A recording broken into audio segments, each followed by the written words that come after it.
बोलो श्री प्राणनाथ बड़ी सुंदर शांति मिलकर से पूर्ण जोश उत्साह के साथ में आज के शुभ दिवस में सब मिलकर के जयकारा बोलेंगे एक साथ उच्च स्वर में। बोलिए श्री प्राणनाथ धाम के धनी सर्व सुंदर साथी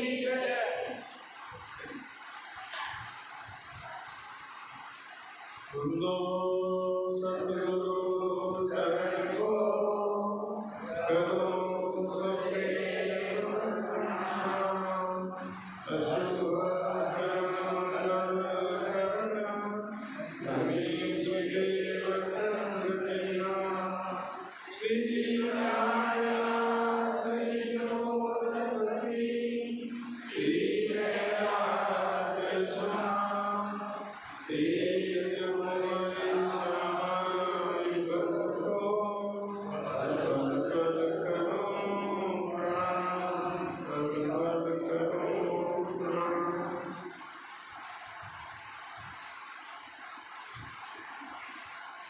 सतगुरु मेरा श्याम जी मैं अहनिश चरणे रहूं सर्वबंध मेरा याहि सो मैं तापे सदा सुख लहूं मैं तापे सदा सुख लहूं सतगुरु मेरा श्याम जी।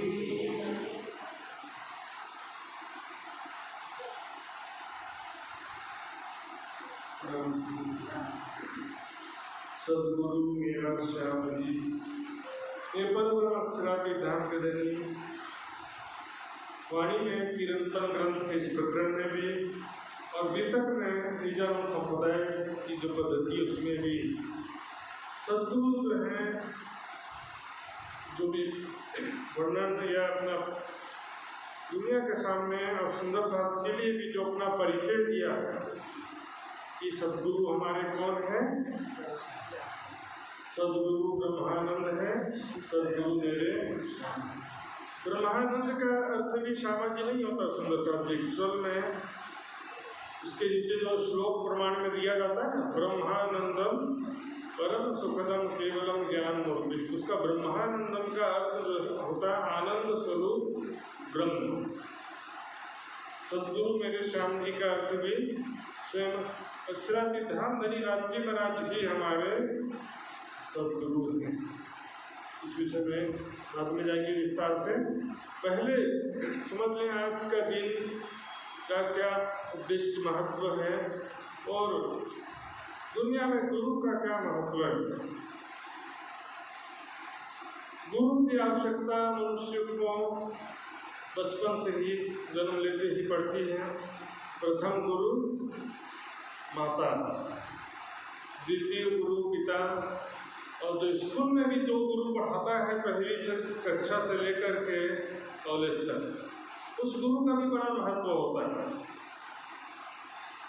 गुरु बिना विवेक ना कोई वाणी ने कह दिया गुरु बिना जो भव से पार पावे मोहजल से जो त्रिखा भाजे तो गुरु बिना जीव भव से पार पावे। मृग तृष्णा के जल से यदि प्यास बुझ सकती है तो गुरु बिना भी जीव भव से पार हो सकता है। लेकिन मृग तृष्णा का जल तो प्रतिबिंबित जल है, वास्तव में कोई जल तो होता ही नहीं है, वो तो केवल रिफ्लेक्शन है।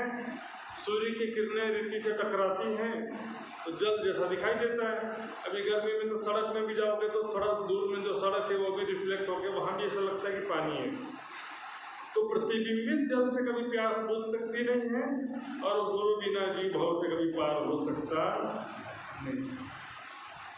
बहुत सारी बातें दुनिया से संबंधित भी, जीवन से संबंधित भी हम अपने माता पिता से, पूर्वजों से सीखते हैं। और जो दुनिया का भी जो ज्ञान है, स्कूलों में कॉलेजों में जो पढ़ते हैं, उस ज्ञान का भी विकास होता जाता है। किसी ने खोज किया बहुत मेहनत करके, और वो हमको आसानी से प्राप्त हो जाता है। सदगुरु श्री देवचंद जी ने भी बहुत खोज किया। कई कसौटी करी दुल्हन, सो भी वास्ते हमसे हमको, ताकि आसानी से सारा ज्ञान प्राप्त हो जाए। गुरु का भी बहुत महत्व है। वो होता है अंधकार, रूल यानी प्रकाश। अंधकार से जो प्रकाश की ओर ले जाए वो गुरु। तुलसीदास जी ने कहा, गुरु गोविंद तो खड़े काके लागो पाए, बलिहारी गुरु की जी गोविंद दिया बताए। यहाँ पर भी दो का तो भाव है, लेकिन निजानंद संप्रदाय में दो की बात ही नहीं। सतगुरु बन किया आप पधारे, तार तन किए उजियारे। स्वयं अक्षरातीत धाम धनी सतगुरु के स्वरूप में पधारे। श्री देवचंद जी के तन में जब स्वयं धाम धनी आवेश रूप से विराजमान हुए, तब उनको भी सदगुरु की शोभा प्राप्त हुई। सदगुरु निजानंद स्वामी धनी श्री देवचंद जी कब कहने लगे? जब उनके अंदर आवेश आ गया। इसके पहले जो बातचीत किया राज जी और देवचंद जी ने जो बात किया ना, तुम कौन हो, कहाँ से आए हो, तू कौन इताई क्यों कर, कहाँ है तेरा वतन, मुझे नहीं मालूम है, फिर बताया कि नाम तुम्हारा भाई सुंदर। ये जो भी बातचीत हुआ, इससे विशेष ज्ञान नहीं हुआ देवचंद जी। विशेष ज्ञान कब हुआ? जब राज जी अंदर विराजमान हो। तुम्हारे अंदर आकर के आए के बैठेंगे हम। तो जैसे ही अंदर आए, तब ही नजर सतवस्त को जाए के पहुंची धाम। तुरंत आत्मिक दृष्टि से अखंड ब्रजराज परम धाम सब दिखने लगा। तब ही भागवत शास्त्र की भूल गई नजर। भागवत वेद शास्त्र आदि जो भी पढ़ा था अब तक, 14 साल तक भागवत भी सुना, और उससे पहले वेदों का भी तो अध्ययन किया था ना। 5 साल संन्यास मत में थे ना, तो वो उस समय पढ़ा था, सुना था, लेकिन समझा नहीं था। 14 साल तक भागवत सुनने के बाद भी समझा नहीं था। अब तब ही भागवत शास्त्र की खुल गई नजर। ये श्री राज जी का आवेश अंदर आया। अखंड ब्रजरास कहाँ की बात है, ब्रज लीला किसने की थी, और जो 12वें स्कंद में बुद्ध निष्कलंक अवतार और कल्कि अवतार की बातें हैं, वो सारे रहस्य अब समझ में आए। तो मूल रूप से सदगुरु कौन है? स्वयं राज जी महाराज। यहाँ पर जो श्याम शब्द आया है, अपना धनी श्री श्याम श्याम, ये लोग लेकिन ब्रज में इसको भी घटा देते हैं, लेकिन कृष्ण ही हमारे सदगुरु, ऐसा कई विद्वान घटा देते हैं। पर वास्तविकता ऐसा नहीं है। सुंदर साथी देखिए, ब्रज लीला में श्री कृष्ण जी को ब्रज लीला में श्याम क्यों कहते थे? श्याम रंग, श्याम वर्ण के कारण ही तो श्याम कहते थे ना, कि और कोई कारण था?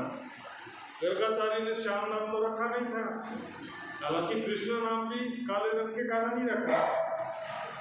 गर्गाचार्य का प्रकरण जो आता उसमें देख लेंगे। गर्गाचार्य ने कहा था, तुम्हारा पुत्र पिछले 3 युगों में श्वेत, रक्त और पीत 3 रंग में जन्म लिया था। इस युग में श्याम कृष्ण वर्ण में जन्म लिया है, इसलिए इसका नाम कृष्ण रखते हैं। स्वयं भागवत में लिखा, बाहर से ज़्यादा किसी कुछ बोलने की जरूरत ही नहीं है। स्वयं परब्रह्म अक्षरातीत की बात है। यहाँ पर दिव्य परम धाम में परमात्मा का स्वरूप न तो बाल है, न ही श्याम वर्ण है। लेकिन संस्कृत में श्याम का दूसरा अर्थ भी होता है, तप्त कंचन वर्ण आभा श्यामा श्याम सोचे थे। कंचन के समान किशोर स्वरूप वाली लड़की को श्यामा कहते हैं और किशोर स्वरूप वाले लड़के को श्याम कहते हैं। तो साउथ में, नॉर्थ ईस्ट में ट्रेन चलती है, इसका नाम क्या है मालूम? कंचन कन्या एक्सप्रेस। कंचन क्यों कहते हैं? तपाए में कंचन, कंचन मतलब प्योर पीला कलर भी नहीं होता है, सोना जो पीला होता है, लेकिन 16.5 बार तपाने से उसमें लालिमा आ जाता है। दीपक रंग, कंचन रंग, उगते हुए सूरज जैसा रंग, और उसको दूसरे शब्दों में कह दिया गौर वर्ण माहे गहरी लालच लिए हुए। किशोर स्वरूप जो परब्रह्म अक्षरातीत हैं वही हमारे सद्गुरु हैं, क्योंकि उनको ही कहा गया है प्रज्ञानम ब्रह्म, ब्रह्म प्रतिष्ठ ज्ञान स्वरूप है, सत्यम ज्ञानम अनंतम ब्रह्म। और परमात्मा के हृदय में जो ज्ञान का छठा सागर कहा गया है, उसकी एक बूंद यहाँ पर महामती जी के हृदय में आई। तो 5वें दिन की लीला में सतगुरु कौन हो गए?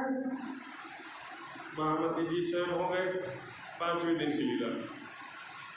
अब 6ठे दिन की लीला में और वर्तमान समय में जो ये कलयुग का जो वातावरण है, यहाँ पर जो सतगुरु की जो महिमा कही गई है सुंदर साथ जी, वास्तविकता ये हो रही है, सब इसका नाम का यूज करके अपना निजी लाभ उठाने का प्रयास है।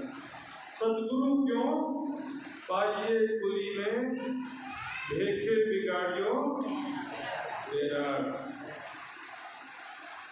वेशभूषा, दिखावा, संगीत, वक्तृत्व कला और बहुत प्रोफेशनल हो गया। अभी हम बहुत पीछे हैं।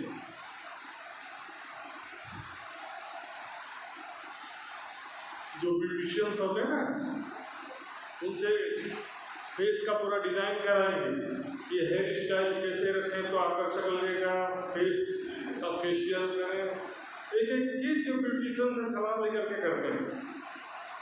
फिर बोलने के लिए भी म्यूजिक, संगीत, कला, और संगीत के बिना तो भागवत कथा कोई करेगा तो सुनने भी नहीं आएगी। बिना संगीतज्ञ के इतना सारा जो म्यूजिशियन रखे रहते हैं, उनके बिना भागवत कथा को सुनने बनाए।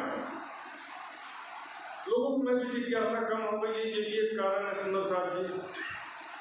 6ठे दिन की लीला में कौन सतगुरु हुआ ये बताओ? जैसे ही महामती जी समाधिस्थ हुए, अब सतगुरु कौन हो गया?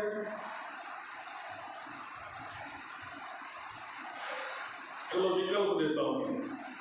महाराज छत्रचार्य जी, लालदास जी, मुकुंद दास जी, भीम भाई, भीम भट्ट जी, मुकुंद दास जी, भैया सीताराम, केशवदास जी, सभी के तन से महामती जी ने जागरण कार्य करवाया। एक समय में कई ब्रह्म मुनियों के द्वारा किस्सा देऊं आगे इसका संयम तो सब पर। पन्ना जी में महामती जी साक्षात आज भी विराजमान है, राज्य की शक्ति आज भी विराजमान है, लेकिन विभिन्न ब्रह्म मुनियों के द्वारा अपनी शक्ति प्रदान करके जागरण कार्य आज भी करवाते हैं। लेकिन चौथे और 5वें दिन जैसा पूर्ण शक्ति नहीं होती, समझ लीजिए, क्योंकि पूर्णाति पूर्ण अभी 6ठे दिन की लीला में कोई भी होता नहीं है। पूर्णाति पूर्ण ये ब्रह्मवाणी मात्र है, जिसमें कोई कमी नहीं है, कोई अज्ञानता नहीं। बाकी कोई भी मिलेगा अपने समझ के हिसाब से ज्ञान प्रचार सब करते हैं, लेकिन उनके ज्ञान में भी बहुत सारी गलतियां बाद में जाके पता चलती हैं। अभी तो क्या श्रद्धा के कारण लोग आंख मूंद के मानते रहते हैं, लेकिन एक समय के बाद पता चलता है कि ये बात गलत थी। वाणी मंथन 6ठे दिन की लीला में ये वास्तव में ये ब्रह्मवाणी ही सद्गुरु है, क्योंकि ज्ञान का जो पूर्ण स्रोत है, पूर्ण भंडार है, ये ब्रह्मवाणी है। 7 चरणों से तो आय सही पर पिछले कारण वाणी थे। प्राणनाथ जी के समय में जो सुंदर साथ थे, उनको ये वाणी की जरूरत नहीं थी, क्योंकि स्वयं प्राणनाथ जी चर्चा सुनाती है, तो फिर वाणी की अलग से पढ़ने की कहाँ जरूरत रही। लेकिन 6ठे दिन की लीला में हम सुंदर साथ के वास्ते ये ब्रह्मवाणी आई है। और मसाला का तड़का दो। मसाले जो किसी जमाने में स्वास्थ्य के लिए हुआ करते थे, मसाले जो है सब्जी में दाल में जो मसाले डालते थे, स्वास्थ्य शरीर के लिए स्वास्थ्यवर्धक मसाले हुआ करते थे। और अभी जो है स्वादवर्धक मसाले, स्वास्थ्यवर्धक तो नहीं है, स्वादवर्धक मसाले, जिसके गंध ही ऐसा हो कि इंसान को मुश्किल हो जाए सांस लेना। अगरबत्ती भी ऐसा सेंट वाला रहता है जिसको सूंघने से सिर घूमने लग जाए। शरीर में ऐसा सेंट लगाएंगे, आसपास खड़ा आदमी का सिर घूमने लग जाए। ऐसा ऐसा सेंट बोलेंगे 500 रुपये वाला, 1000 रुपये वाला सेंट। ऐसा चीज के चक्कर में क्यों पड़े। छठवें दिन की लीला में सुंदर सा चीज लिखिए, जागरण कार्य करवाते हैं रात जी। मेरे थोड़ा जो भी विद्वान है बड़े बड़े, कहाँ से चर्चा करते हैं, वाणी से ही तो चर्चा करते हैं ना। तो वाणी को छोड़ करके किसी व्यक्ति की मात्र, किसी ब्रह्ममुनि की मात्र चर्चा पर आश्रित रहना भी आज के दिन में समझदारी नहीं सुनना। चर्चा सुनना चाहिए, सब साहित्य पढ़ना चाहिए, लेकिन उसके द्वारा मूल वाणी से जुड़ना चाहिए। ऐसा नहीं कि बस उसी से निर्भर रहे। जैसे ये होटल से खाना खाता है ना, घर का बना खाना और होटल का बना खाना, उसी प्रकार अंतर है। इस प्रकार एक प्रोफेशनल प्रवक्ता में और एक दर्दी के प्रवक्ता में जो अंतर होता है। दर्दी जाने दिल की, जाहिरी जाने भेष, अंतर मुश्किल पहुंचना, रंग लांडिया उपला दे। ये वाणी जो है जिस दर्द में अवतरित हुई है वो गिरा गया। ये दर्द से युक्त होकर जब वाणी पढ़ेंगे तब दिल में चोट करती है। सुंदर सा जी, अनपढ़ से अनपढ़ सुंदर सा को भी मैंने देखा है वाणी में पढ़ते हुए, वाणी में डूबते हुए। एक शारदा माता जी है नेपाल में, बहुत कम लोग जानते होंगे, कुछ कुछ तो जानते हैं, जो अग्रणी सुंदर साधु को जानते हैं। मनु भाई जी भी एक बार गए थे नेपाल, उन्होंने भी मिले थे। इस साल भी विजय भाई जी भी गए थे।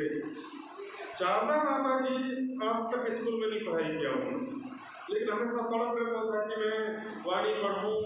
वाणी सुनने में जब इतना अच्छा लगता है तो वाणी पढ़ने में कैसा होगा। रात जी ने सपने में एक दिव्य पुरुष ने दर्शन देकर के पढ़ना सिखाया उनको। बोलो श्री रामनाथ की जय। दूसरा उदाहरण, यहाँ पर एमपी में एक महिला सुंदर साथ जी हैं। उस समय लगभग 45-50 के बीच में थी। जब भी उनके घर में जाओ तो चर्चा सुनाओ नहीं बोलेगी, चौपाई पढ़ के सुनाओ। उनके हस्बैंड को भी बोलती थी चौपाई पढ़ के सुनाओ, और मैं जाता था तो मुझे भी चौपाई पढ़ के सुनाओ। और चौपाई पढ़ने का भी तो तरीका होता है ना, अच्छे से पढ़ो तो समझ में अच्छे से आता है। चरण चरण सिस्टमेटिक पढ़ना पड़ता है, चरण वाइज। बोलती थी आप पढ़ते हो तो चौपाई अच्छे से ज़्यादा समझ में आता है। फिर मेहनत करके 45 साल की उम्र के बाद 6 महीने तक का ख ग घ पढ़ते पढ़ते वाणी पढ़ना सीख लिया। बोलो श्री प्राणनाथ क्या है। और यहाँ पर बैठे हुए इंजीनियर, डॉक्टर, टीचर, वाणी समझ में नहीं आती। एक तड़प नहीं है तो कुछ समझ में नहीं आने वाली। ये प्रेम की वाणी है, बिना प्रेम के समझ में आने वाली नहीं है। सुंदर जी, कोई इंजीनियर, डॉक्टर, PhD करने की जरूरत नहीं है इसके लिए। उम्मी मेरे आप ये क्या कहा, उम्मी यानी अनपढ़, दुनियावी बुद्धि, दुनियावी ज्ञान से रहित है, लेकिन ब्रह्म ज्ञान मात्र उन्हीं ब्रह्मवाणियों के भाग्य में होता। सुंदर ब्रह्मवाणी ही छठे दिन की लीला में सदगुरु यहाँ पर आप वेशभूषा से, चेहरे से, दिखावा से और भीड़ से सदगुरु की पहचान नहीं कर सकते। सुंदर शाह जी, भीड़ को देखना है तो फिर निजानंद संप्रदाय के बाहर बहुत भीड़ है, दूसरी दुकानों में बहुत भीड़ है। सुंदर शाह जी वेशभूषा के लिए और वक्तृत्व कला उसी प्रकार है। एक स्वादिष्ट भोजन और एक पौष्टिक भोजन शुद्ध ब्रह्म ज्ञान और वक्तृत्व कला में इतना अंतर है। आपको स्वादिष्ट भोजन चाहिए या शुद्ध भोजन चाहिए? शुद्ध भोजन, पौष्टिक भोजन कौन हजम कर सकता है?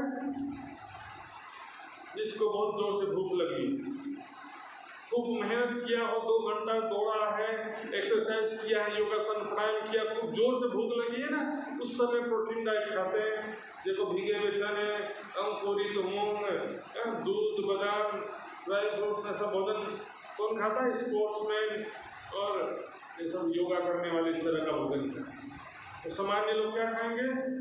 सुबह उठे, कुछ मेहनत भी नहीं किया और शुरू हो गए रोटी सब्जी दाल चावल से, होगा पटाखा होगा।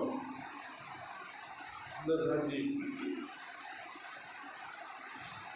हृदय में तड़प होना, वाणी तो क्या है सुंदर साथ जी, दिल में तुरंत चोट उत्पन्न करती है। भूख लगता है तो सूखी रोटी में भी स्वाद आता है।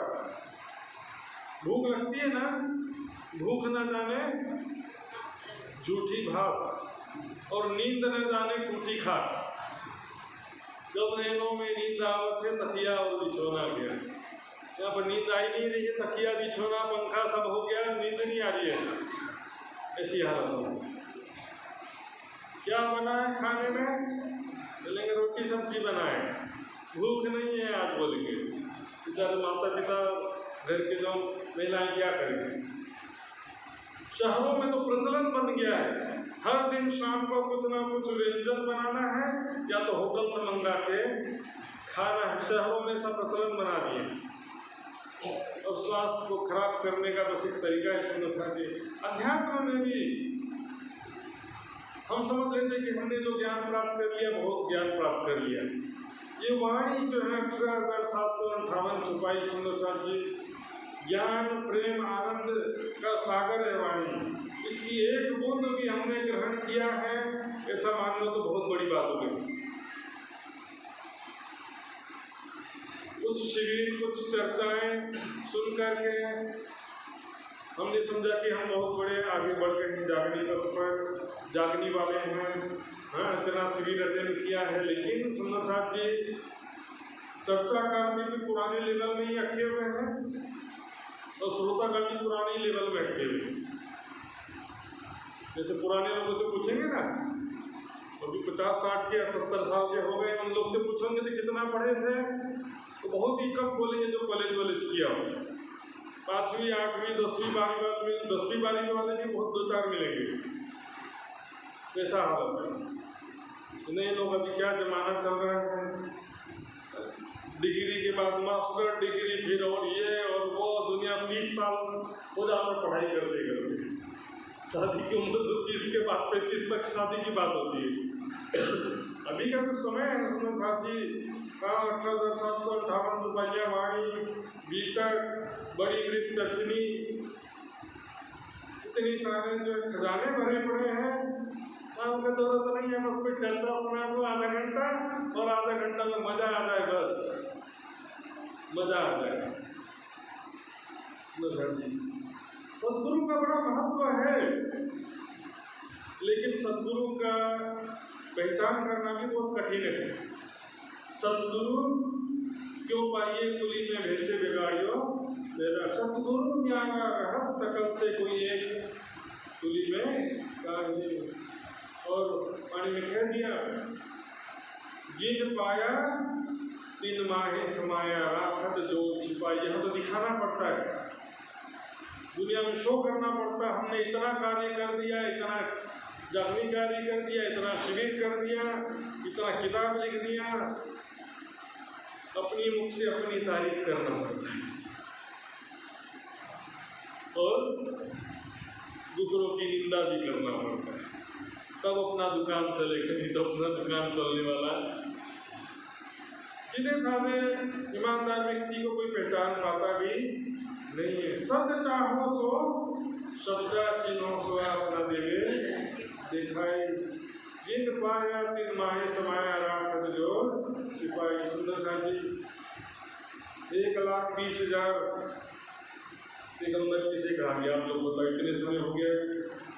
1,20,000 20,000 पैगंबर किसे कहा गया बता? अब बता, नया बात उठाई नहीं। पूज्य सरकार जी के समय में भी कई बार चर्चा होती रही है। अब सब प्राचीन सुंदर खाते 1,20,000 पैगंबर कुरान में किसे कहा गया? एक तो बताओ भाई, इतने सुंदर साहब नहीं मालूम पक्का? गेस तो करो कुछ।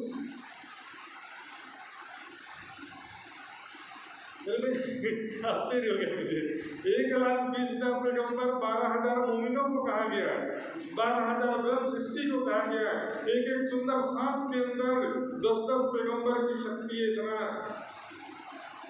कुरान में जो 1,20,000 पैगंबर कहा गया है, 12,000 मोमिनों को, 12,000 ब्रह्म सृष्टि को कहा गया।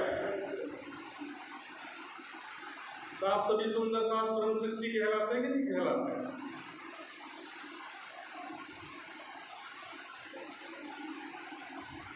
ब्रह्म सृष्टि के ऊपर कितना बड़ा जिम्मेदारी है। सिर्फ अपना ही नहीं, बाकी आत्माओं की भी जिम्मेदारी है, ईश्वरी सृष्टि की भी जिम्मेदारी है, और सारी दुनिया की भी जिम्मेदारी किसके ऊपर है? ब्रह्म मुनियों के ऊपर। मुक्त देशी ब्रह्मांड को आए ब्रह्मात्म सत्य।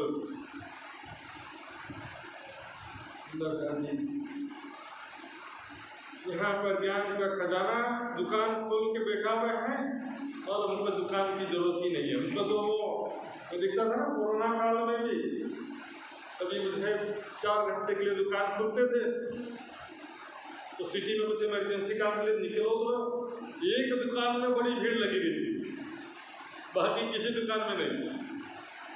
फरसन के दुकान में नमकीन खाने पीने का मिलता है ना सब, फरसन नमकीन वाले दुकान में ऐसे खचाखच भीड़, 2-3 लाइन लगे रहते, तो वहां पर कोरोना का नियम कोई फॉलो नहीं कर रहा है।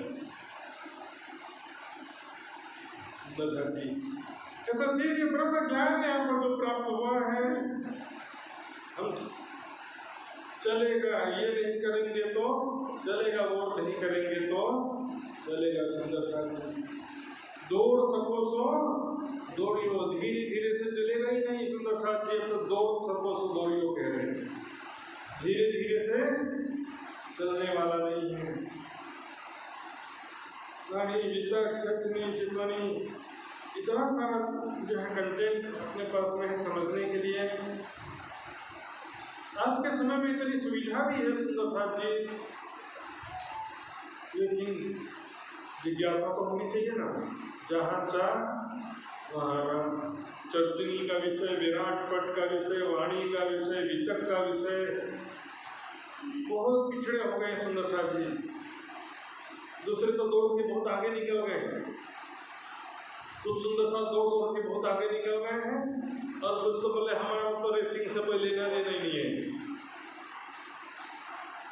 पीछे, एकदम पीछे से भी पीछे सुंदर है, क्योंकि ब्रह्मवाणी को जब सदगुरु मानेंगे तो इसमें खोज करना पड़ेगा। खोज बड़ी संसार रे तुम खोजो साधो, वाणी में खोज करेंगे, ज्ञान प्रेम के शिखर पर पहुंचना है, ज्ञान प्रेम और आनंद की ऊंचाई पर पहुंचना है, तो वाणी मंथन के सिवा कोई रास्ता नहीं। 6 दिन की लीला में ब्रह्मवाणी ही सदगुरु है सुंदर साथी।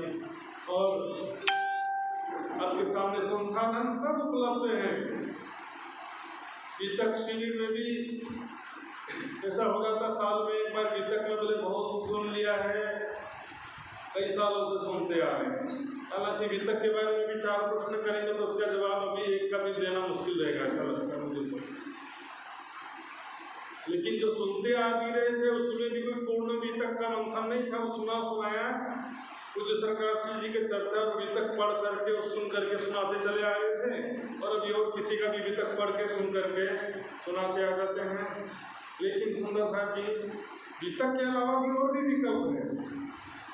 मैंने कई बार कहा है, साल में एक बार चर्चनी शिविर भी होना चाहिए। बोलो श्री प्राणनाथ प्यारे की। जैसे साल में एक बार वितक का, 1 महीने का वितक महोत्सव होता है, उसी तरह से साल में एक बार हर शहर गांव में चर्चनी का भी शिविर होना चाहिए। हर साल एक बार होगा, तब 2-4 साल बाद अब चर्चनी में, चितवनी में परिपक्व हो सकेंगे। चर्चनी के नहीं समझने की वजह से कितने सारे आनंद से हम वंचित रह जाते हैं। परिक्रमा ग्रंथ समझ में नहीं आएगा, सेवा पूजा समझ में नहीं आएगा, सागर श्रृंगार भी कई प्रकरण पूर्ण रूप से समझ में नहीं आएंगे और कई प्रकरण आंशिक रूप से वहाँ भी नहीं समझ में आएंगे। महामती जी की बड़ी कृत ज्ञान प्रेमानंद का खजाना है। एक तो साहित्य रूप में वो रखे बेचारा ग्रंथ इंतजार कर रहा है कि कोई आके ले जाओ, और दूसरा सुंदर साहब जो घर पे ले गए हैं। और जहाँ तक मेरी जानकारी के अनुसार कभी यहाँ पर भी निःशुल्क वितरण भी हुआ था, या तो डिस्काउंट प्राइस में वितरण हुआ था, जैसा भी हुआ था तो काफ़ी सुंदर साहब को प्राप्त भी हुआ था। लेकिन जो ले भी गए हैं वो भी चर्चनी नहीं जानने की वजह से वो उसका भी लाभ नहीं उठा पाए। राज्य महाराज जी की मेहर है मेरे ऊपर, ऐसा मैं मानता हूँ कि 95 में जब पहली बार ही मैं फर्स्ट टाइम घर छोड़ के नित्यानंद आश्रम रतनपुरी गया मैं, तो पहले ही विजिट में मुझे 7 महीना रहा था मैं, उसमें 1 महीना चर्चनी सीखने का मौका मिल गया। बोलो श्री प्राणनाथ प्यारे जी। उस समय नित्यानंद आश्रम रतनपुरी में परम धाम पट दर्शन छापने के लिए उसका कार्य चल रहा था, और कार्य कम से कम 4-5 महीना तक नक्शे हाथों से बनाते रहे। परम आदरणीय विद्याचल महाराज जी, राधा स्वामी जी, और मैं भी उस समय नया था, लेकिन टेक्निकल फील्ड जो था उसकी वजह से मुझे डायरेक्ट उसी कार्य में सेवा करने का मौका मिल गया, नक्शा बनाने के लिए। क्योंकि मैं जो टेक्निकल फील्ड में था ना, मुझे तो अपने पॉलीटेक्निक में इंजीनियरिंग करते हैं तो उसमें नक्शा बनाना सिखाते कि नहीं सिखाते, बच्चे लोगों को पूछिए का नक्शा बनाना सिखाते हैं उसमें। तो उसको मैंने जानकारी की वजह से मुझे उसमें इन्वॉल्व होने का मौका मिला। और फिर रात में, दिन भर में कोई टाइम नहीं मिलता था। वहाँ पर दिन में एक तो मंदिर का काम चल रहा था, कई कमरे तोड़ के नए कमरे बनाए जा रहे थे रतनपुरी आश्रम में, उस समय खेत का काम, इधर का काम, उधर, दिन भर तो कोई टाइम नहीं मिलता था। रात को 9 से 10:30 बजे तक डेली रात में बैठते थे, वो भी लाइट नहीं होता था, दीपक या लालटेन लेकर के बैठते थे सुंदर साहब जी। उस समय में इतनी सुविधा भी नहीं थी, ब्लैक एंड व्हाइट नक्शे थे। आज 3D नक्शा, वीडियो, और घरों बैठे भी आप जूम के माध्यम से भी सीखने का इतना अवसर है, फिर भी हम आंखें बंद करके बैठे रहेंगे तो फिर क्या होगा। उल्लू क्या करता है, रात के समय तो उसको दिखाई देता है, दिन में उसको दिखाई देता है। हमारा ज्ञान का उजाला हो गया, दोपहर का सूर्य उदय हो गया है सुंदर साहब जी, लेकिन हम उसका लाभ लेना चाहते, कंबल ओढ़ कर सोए रहेंगे तो क्या होगा। कंबल ओढ़ के सोने वालों के लिए दिन क्या और रात क्या। सदगुरु का महत्व देखिए, इसलिए शब्द जो यूज किया ना, सदगुरु ऋण स्वीकार दिवस। सदगुरु का बड़ा ऋण होता है, जिसके माध्यम से भी हमको ज्ञान प्राप्त हो रहा है, जितना भी ज्ञान प्राप्त हो रहा है। स्कूल का टीचर है, उसका भी ऋण है, माता का भी मातृ ऋण, पिता का भी पितृ ऋण, गुरु ऋण, सब कहा गया है ना। और ऐसा ब्रह्म ज्ञान जिसके द्वारा प्राप्त हो रहा है, सुंदर साहब जी, ज्ञान का कोई कीमत नहीं होता है। सिर्फ बदले सदगुरु मिले तो भी सस्ता सौदा जान, पहले दाता हम गए गुरु को दिन हो शीश, पीछे दाता गुरु है, सब कुछ भी हो। बस हमारी आदत है, लेकिन थोड़ी सी खराब है सुंदर साहब जी। सेवा बिना, सेवा समर्पण के बिना ये ब्रह्मवाणी किसी को प्राप्त नहीं हो सकती। ना कछु इन सेवा समान, जो दिल संकुल रहे पहचान। तो सेवा, समर्पण, त्याग, कसौटी, तप, जीवन में जो थोड़ा तपोमय जीवन होना चाहिए सुंदर साहब जी। कुछ त्याग करो, कुछ सेवा समर्पण करो, कुछ कुर्बानी करो। कुर्बानी को नाम सुन उल्सत मोमिन, कुर्बानी किसी दूसरे के लिए नहीं करना है, त्याग सेवा किसी दूसरे के लिए नहीं करना है। मैंने इनको सेवा कर दिया, काय का कर दिया, नहीं जुड़ते रखो अपना। जैसे जीवन बीमा के विषय में कहते हैं ना, जीवन बीमा आग्रह की वस्तु है। क्या लिखा रहता है, कोई होंगे यहाँ पर करने वाले काम, उनको मालूम है। जीवन बीमा आग्रह की वस्तु, मतलब प्लीज मेरा जीवन बीमा कर दो, आगे बढ़ के बोलना पड़ेगा आपको, ये मेरी रिक्वायरमेंट है, मेरी जरूरत है, इसलिए वो मुझे आग्रह करना पड़ेगा। जी, सेवा भी आग्रह की वस्तु है। कोई सेवा आपकी स्वीकार करे तो धन्य मानो अपने आप को कि सेवा स्वीकार किया मेरी। सेवा करके आप बड़ा काम नहीं करेंगे, सेवा स्वीकार करने वाला बड़ा काम कर रहा है, क्योंकि सेवा स्वीकार करना भी बड़ा कठिन काम है। बिना किए कुछ मिलता नहीं है, और किया हुआ कभी व्यर्थ जाता नहीं है, समझ लीजिए। जो भी आपने सब कार्य किया है कभी व्यर्थ जाएगा नहीं, और बिना किए कभी कुछ मिलने वाला ही नहीं है। ग्रहण नहीं कर पाओगे। खेत को भी पहले हल चलाना पड़ता है, तब बारिश गिरेगा, तब पानी अंदर ग्रहण होगा, ऊपर से पानी पूरा बह जाने वाला। खासी जान खेड़ी जीवी, सुंदर साथी, थोड़ा कसौटी, थोड़ा तबों में जीवन होना चाहिए। हमारा जीवन सुख सुविधा विलासितापूर्ण जीवन नहीं होना चाहिए। वाणी में कहा है समझने वालों के लिए, दुख बनो पदारथ जो कोई जाने ताथे सुख को छोड़ के, चुपाई ध्यान से, सुख को छोड़ के दुख ले सके तो ले। कहाँ लिखा सुख छोड़ने के लिए, बोलते हैं ना, चुपाई दे दिया लो भैया, और एक चुपाई दे देता हूँ। सुख माया को मूल है, चाहे बढ़ियों विस्तार, सुख माया का जड़ है। जितना सुख मिलता है इच्छा और बढ़ती जाती है। तीन कारण साधो सुख तजिया वास्ते अपने करता। अपने प्रीतम परमात्मा को पाने के लिए साधु संत जन क्या करते हैं, सुखों का त्याग करके संयमित तमों में जीवन व्यतीत करते हैं। अभी तक में लिखा, खाने को पेट माफक दशा की। न हमारे पास कुएं के पास जाने के लिए समय है, न कुआं पास में आ गए तो भी पानी पीने के लिए समय नहीं। न मीतक, न वाणी, न चर्चनी। कुछ सरकार सी के समय में कैसे होता था, जरा विचार करो। जो सुंदर साधु समय में रहे हैं, वितक का मतलब सिर्फ वितक नहीं होता था।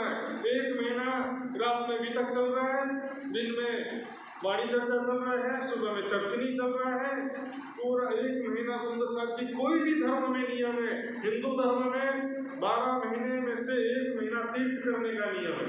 1 महीना तीर्थ कैसे करना है, कि घूम फिर के आने को नहीं बोलते तीर्थ। घूमे फिरे, फोटो पे खींच के दान दक्षिणा देके आगे, वो तीर्थ नहीं है। 1 महीना तक घर से बाहर किसी गुरु के आश्रम में रहो, संत महात्मा के आश्रम में रहो, और 1 महीना तक बराबर सेवा करो, साधना करो, सत्संग करो, स्वाध्याय करो, फुल टाइम। पार्ट टाइम तो 11 महीने में था, कि 24 घंटा में 3 घंटा करो, 2 घंटा करो, ये तो 11 महीने के लिए होता है। 1 महीना मुसलमानों में देखो, पूरा 1 महीना रमजान का महीना, हर दिन कुरान पढ़ते सुनते हैं। 1 महीना का पूरा कंप्लीट। जेलियों में जाओ तो चातुर्मास व्रत 4 महीने का होता है ना, जो बरसात का 4 महीना होता है ना, 4 महीने तक उनका व्रत चलता है। चातुर्मास 4 महीने का, जो ये बरसात से संबंधित जो महीने होते हैं, 4 महीने। टाइम ही नहीं, हमने बहुत प्राप्त कर लिया था, सोच के बैठे प्रश्न। एक प्रश्न का तो जवाब नहीं है सुंदर साथ जी के पास। बीता कमानी, चर्चनी, चितवनी, किसी के लिए भी टाइम नहीं है। लेकिन ऐसा चर्चा की खोज में रहते कि सुनो और मजा आ जाए। आधा 1 घंटा सुने, बड़ा मजा आ गया 1 घंटा सुनने को। उसके बाद रिजल्ट क्या हुआ, नरसाद जी, कठिन कसौटी मेहनत करना पड़ता है, और मेहनत किए बिना, ये ब्रह्मवाणी एक पौष्टिक भोजन के समान है, वो मेहनत किए बिना हजम होती नहीं है। सुंदर साथ जी, सदगुरु मेरे श्याम जैसे अक्षराती धाम धनी, हमारे सदगुरु। और छठे दिन की लीला में ब्रह्मवाणी ही सदगुरु है। सुंदर साथ जी, अलग अलग जो जितने गुरु हैं उतने क्या हो गए? गुरु के आगे पी लगा दो, personal, this is my property, इतने सुंदर साथ मेरे हैं। तो गुरु के आगे पी लगा दिए तो क्या हो गया? गुरु, गुरु, उतने ग्रुप बन गए। मूल स्वरूप ही राज्य और ब्रह्मवाणी ही सदगुरु वाणी से जुड़ते ही नहीं है, और वाणी मंथन के अभाव में ये सच कह रहा है कि वो सच कह रहा है, पता ही नहीं चलने वाला है। बोलेंगे इतनी भीड़ है, यही सच कह रहे होंगे। हाँ, इस दुकान में इतनी भीड़ है, मतलब इसका दुकान में सामान अच्छा मिलता है, ऐसा है। ऊंचा दुकान, फीका पकवान। छोटा दुकान और बड़े दुकान से अच्छे दुकान का पता चलता है क्या? प्योर ओरिजिनल शुद्ध सामान खरा चाहिए खरीदना। मुझे सरकार से ने कई बार सुनाया था जोहरी वाला दृष्टांत। किसको किसको मालूम है बताइए? जोहरी वाला दृष्टांत, जोहरी वाला दृष्टांत मालूम है कि किसी को? हाथ खड़ा करो मालूम हो तो। आपको मालूम है? थोड़ा थोड़ा याद है? जोहरी वाला नहीं मालूम? शायद याद आ जाएगा, मैं बताऊंगा तो कुछ तो याद आएगा। तो ये कुछ सरकार सी के समय में ये दृष्टांत दिया जाता था, उसके बाद में भी कई प्रचारक ही दृष्टांत देते हैं। एक धनवान सेठ था, उसका इकलौता लड़का था, बहुत बिगड़े, लाड प्यार में बिगाड़ दिया था। बस पैसा फिजूल खर्ची, और पैसा दो और पैसा दो, ये खरीदना है वो खरीदना है, नया मोबाइल आया है नया वाला खरीदना है, पुराना भी 20-25 का नहीं, बोले नया वाला 40 वाला खरीदना है। अच्छा, उदाहरण देना आज के समय में ऐसे थोड़ा जिद्दी और बिगड़े था, परेशान हो गया पिताजी, घर का सामान भी चोरी करके बेचने लगा। लास्ट में पिताजी के मरने का समय आ गया, सेठ जी का अंतिम समय आ गया। उन्होंने बेटे को बुलाया, बेटा मेरे पास एक बहुत ही, बस एक ही चीज़ बचा है, बहुत ही कीमती हीरा है, बस लास्ट वही बचा, बाकी सब तो तूने बेच दिया। अब हीरा नहीं था वो, एक्चुअल में कांच का टुकड़ा था, लेकिन पिताजी ने मरते मरते अपने बच्चे को सुधारने का कोशिश किया। ये बहुत ही कीमती हीरा है बेटा, ये अपने मुसीबत के समय में इसका उपयोग करना, ये तुम्हारे काम आएगा। बेटा तो खुश हो गया, बोले ऐसे होना चाहिए पिता, मरते मरते भी हीरा दिखे गया। सारे बच्चे लोग सोचते हैं ना मेरे पिता भी करोड़पति होते, 2-4 करोड़ मेरे लिए छोड़ के जाते, सोचते नहीं सोचते? जितना फ्री में मिले उतना ही फ्री की आदत पड़ दी जाती है। तो पिताजी तो चले गए, घर बेच बाच के जब लास्ट में कुछ भी नहीं बचा, तो उसने वो हीरा बेचने के लिए सोचा। एक जोहरी की दुकान में गया, बोले ये बहुत ही कीमती हीरा है, मेरे पिता ने मुझे दिया था मरते समय, बताओ कितनी कीमत दोगे इसकी? अब वो जोहरी से पहले ही बोल दे रहा है कि मेरा बहुत ही कीमती हीरा है। ये लोग डॉक्टर के पास जाते हैं ना, डॉक्टर साहब मुझे ये हो गया है, बोतल चढ़ा दो और इंजेक्शन लगा दो। डॉक्टर तुम हो कि बोल, डॉक्टर को डिसीजन लेने दो, देखने दो। जिस चीज के बारे में जानते नहीं उसके बारे में क्यों बोलते? लेकिन बहुत ही कीमती हीरा है। अब जोहरी तो जानता था कि एक आदमी झगड़ालू है, उसने कह दिया तो कांच का टुकड़ा में सच बोलूंगा तो झगड़ा करेगा। हाँ, बहुत ही कीमती हीरा है, हीरा तो बहुत ही कीमती है, लेकिन मेरे पास उतना पैसा नहीं है। जाओ किसी बड़े जोहरी के पास जाओ, अपनी मुसीबत दूसरे के ऊपर चिपका दिया। मतलब खुश तो हो गया लड़का कि हाँ बहुत कीमती हीरा है, चलो चलते हैं दूसरे जोहरी के पास। दूसरे जोहरी के पास अब तो डबल कॉन्फिडेंट, एक तो पिता ने भी कहा था और एक जोहरी ने भी कह दिया।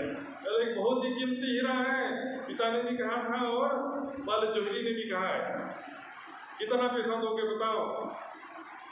कहता कि वही बात अब मुझे भी करना पड़ेगा। दूसरे जोहरी ने भी वैसे ही किया, बहुत ही कीमती हीरा है लेकिन मेरे पास पैसा नहीं, जाओ किसी दूसरे जोहरी के पास। घूमते घूमते एक जोहरी के पास जब गया तो जोहरी उसके पिता का दोस्त था। उसने कहा कि अब दोस्त का लड़का है, इसको सुधारना पड़ेगा, कुछ समझाना तो पड़ेगा। उसने ट्रिक किया, युक्ति किया, कहा बेटे ऐसा करो, ये तो बहुत कीमती हीरा और पैसा तो मेरे पास भी नहीं है, लेकिन तुम कहाँ तक भटकते फिरो, ऐसा करो 1 महीना मेरे पास में रहो, 1 महीना मेरे पास में रहो, 1 महीने में मैं पैसा भी इकट्ठा कर लूँगा, तब तक तुम भी थोड़ा बहुत काम सीख लेना। सोना चांदी हीरा कैसे परखते हैं तुमको मालूम है? 24 कैरेट गोल्ड कैसा होता मालूम है हमको? कोई बोलेगा कि हमको मानना पड़ेगा, हमको उसकी जानकारी नहीं है ना। कीमती हीरा, कोहिनूर हीरा, इसमें क्या डिफरेंस होता है? हीरे और कांच के टुकड़े में क्या डिफरेंस होता है? कांच के टुकड़े को उजाले में लाइट में रखोगे तभी चमकेगा, कहीं से लाइट आके टकराएगा ना तभी चमकेगा। हीरे को अंधेरे में रखोगे तो भी चमकेगा। बोलो श्री प्राणनाथ जय। सुंदर सात ब्रह्म सृष्टि हीरे के समान होता है, जिनमें धाम का अंकुर होगा। जहाँ भी हो, गांव में हो, शहर में हो, कहीं भी होगा, अपने ज्ञान प्रेम आनंद सेवा से वो चमकेगा। छिपे होते जो मोमिन छिपे हुए थे जो निकस आए बाहर दुनिया में प्रकट हो जाते हैं अपने रहनी से, अपने ज्ञान से, प्रेम से, सेवा समर्पण से। अब 1 महीना तक हीरे को अपने ताला लगा के रखे रहा है कि कोई लेना ले, जब पैसा देगा तभी दूंगा, पहले नहीं दूंगा। अब 1 महीने तक धीरे धीरे सारा काम सीखा। सोना को कैसे परखते हैं, चांदी को कैसे परखते हैं, हीरे को कैसे परखते, सारा काम 1 महीने तक सीखा। अब 1 महीने बाद जोहरी ने कहा जाओ अपना हीरा लेकर आओ अपने तिजोरी में से, लॉकर में से हीरा निकाल के लाओ, और आज तुम जितना बोलेगे उतना पैसा मैं दूंगा, मैं कुछ नहीं बोलूंगा। तुम बोलना कि तुम्हारे हीरे की कीमत कितनी है। खुशी खुशी गया, आज तो मेरे पैसे मिलने वाला है, इतने दिनों की बात, परेशान हो गया, तंग आ गया था गरीबी से। मैं जा करके ताला खोला, हीरे निकाल करके देखता है, चेहरे की चमक देखे फीकी पड़ गई, तो खुशी उमंग उत्साह था, चमक था चेहरे में। ये तो कांच का टुकड़ा है। 1 महीने का समय दीजिए सुंदर साथ जी, रानी वितक से अपनी कुछ मेहनत कीजिए। करना क्या है, बस समय देना है सुंदर साथ जी। जोहरी बनना है तो समय तो देना पड़ेगा। पुराना जो हम समझ के बैठे थे कि हम तो हीरा बन गए हैं, लेकिन अभी हीरा नहीं है, जीरा है। हीरो नहीं, अभी तक जीरो ही है वास्तव में। जो अपने से उच्च स्तर के सुंदर साथ है उनसे तुलना करिए, आजू बाजू वाले से तुलना मत करिए, ग्रुप चेंज करो।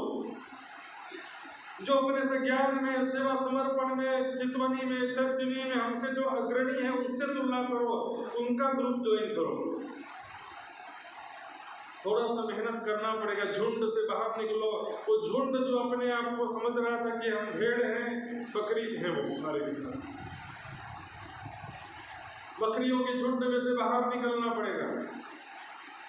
बाइबल में लिखा ना, भेड़ क्या है? ब्रह्म सृष्टि। बकरियां क्या है? जीव सृष्टि।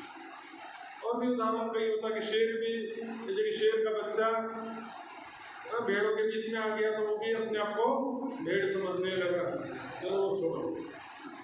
तो सुंदर साथ जी समय तो देना पड़ेगा जोहरी बनने के लिए। आप इतना शक्ति आ जाएगा कि कौन क्या चर्चा कर रहा है, कौन वाणी के अंदर से बोल रहा है, कौन वाणी के बाहर से बोल रहा है, कौन वाणी के अनुसार सत्य बोल रहा है, कोई वाणी के अनुसार असत्य बोल रहा है।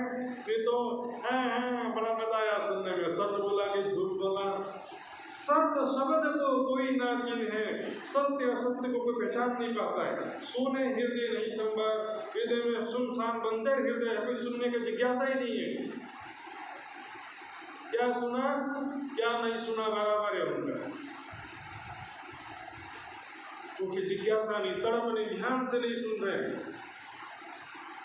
परख भी नहीं, जोहरी भी नहीं है, सच बोल रहा है कि झूठ बोल रहा है ये भी नहीं पता चलता, वाणी के हिसाब से बोल रहा है कि नहीं, वितक के अनुसार कोई प्रवक्ता बोल रहा है कि नहीं, आपको पता चलता नहीं है। सुंदर साथ जी, जब आप आगे बढ़ेंगे तो आपके बच्चे आगे बढ़ेंगे, आपके परिवार के, अपने नई पीढ़ी के, आपके, यदि आप अपने गांव के अग्रणी सुंदर साथ हैं तो अपने गांव के बाकी सुंदर साथ के भी जागने की जिम्मेदारी आपकी है, नई पीढ़ी के जागने की जिम्मेदारी भी आपकी है। आप खुद आलस्य करेंगे, कौन करे आयोजन, सेवा करना पड़ेगा, 1 महीने तक मेहनत करना पड़ेगा। खुद ही जब नहीं सुनना चाहते हो तो दूसरों को सुनाने की बात ही कहाँ रही। दूसरों की जागने कार्य जागो और जगाओ। स्वयं ही आपके अंदर कुछ मेहनत करने की इच्छा नहीं है, जागने कार्य करने वाले को भी कुछ मेहनत करना पड़ता है, कुछ त्याग करना पड़ता है, कुछ तन से, कुछ मन से, कुछ धन से, समय भी देना पड़ेगा, आर्थिक रूप से भी खर्चा करना पड़ेगा। 1-2 सुंदर साथी काफी हैं, नहीं तो एक ही काफी है। एक लीडर जो है सबको कंट्रोल कर लेगा। एक महाराजा छत्रसाल जी थे, मेरा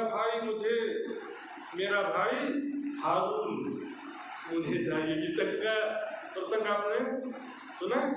हारून, फिरौन, मूसा,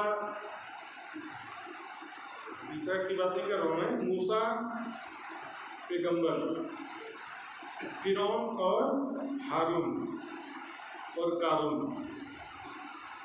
मूसा पैगंबर का जो प्रसंग है वितक में आता है ना, क्या आता है कि फिरौन बादशाह था, मूसा पैगंबर उनकी जाति के लोगों को 2 साल तक गुलाम बना के रखा था। कई सालों से उनकी जाति के लोगों को गुलाम बना के रखा था फिरौन और उनके वंशजों ने। तो फिरौन जब मूसा पैगंबर आए तो अपनी जाति के लोगों को फिरौन से छुड़ाने के लिए उन्होंने प्रयास किया। इसके विषय में उन्होंने खुदा से प्रार्थना किया कि मेरा भाई हारून जब तक मुझे नहीं मिलेगा तब तक मैं फिरौन से कैसे लड़ूंगा। इसी प्रकार वितक में भी आता है कि जब तक छत्रसाल महाराज नहीं मिलेंगे तब तक हम औरंगजेब बादशाह से लड़ सकते नहीं।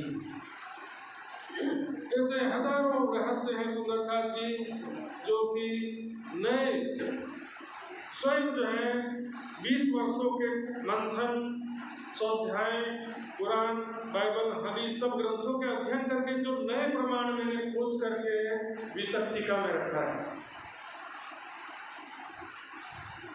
ऐसा नहीं कि पुरानी किताब से देखिए 4 प्रमाण, उसी को फिर अपनी किताब में लिख करके नया किताब बना दिए, ऐसा नहीं। कुरान के 250 से 300 तक के प्रमाण है, 250, 300, 5-10 नहीं।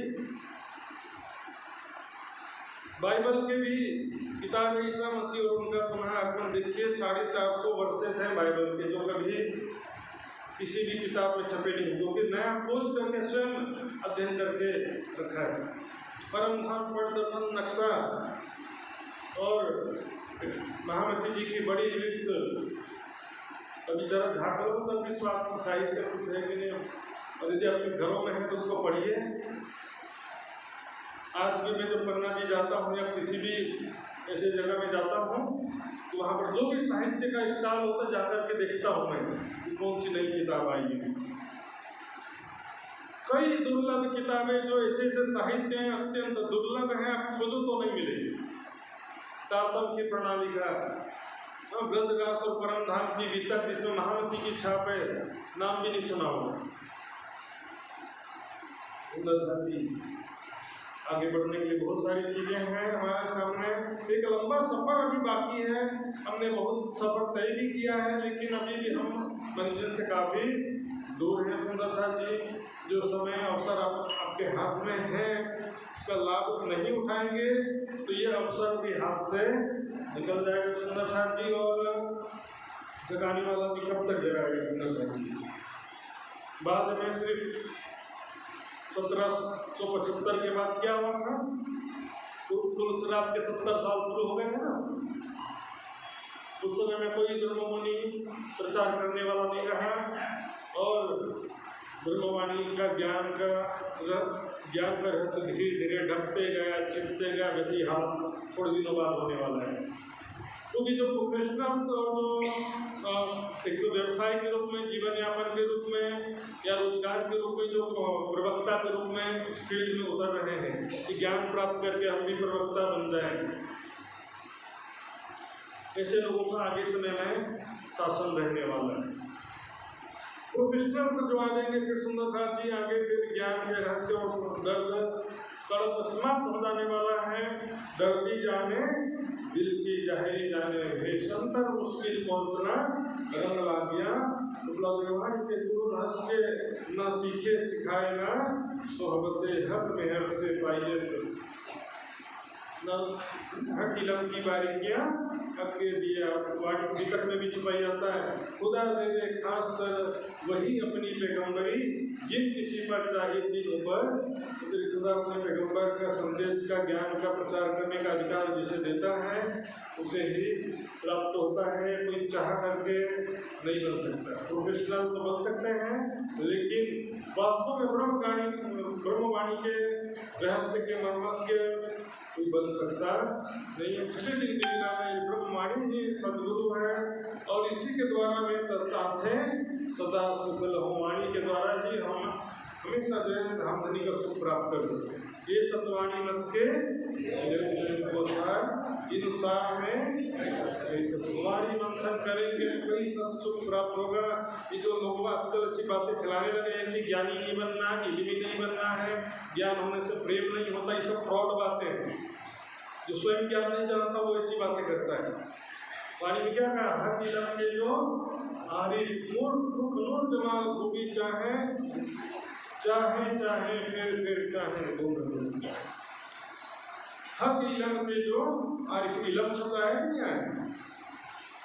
सच्चा ज्ञानी जो है राज्य का प्रेम चाहता है, राज्य के मुखारबिंद की शोभा चाहता है, राज्य का आनंद चाहता है। और जो प्रोफेशनल वाले क्या चाहते हैं?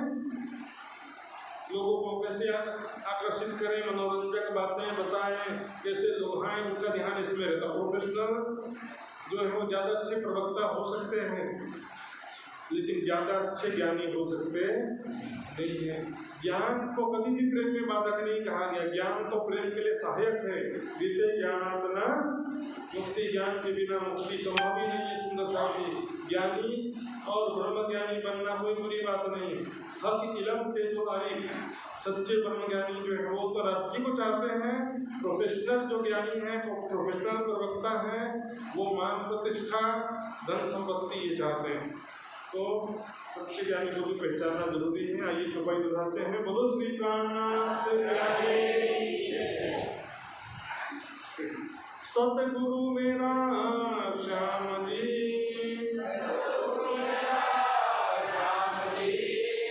मैं अनिष्ट चरणे रहूं, सर्वंग मेरा याई सो,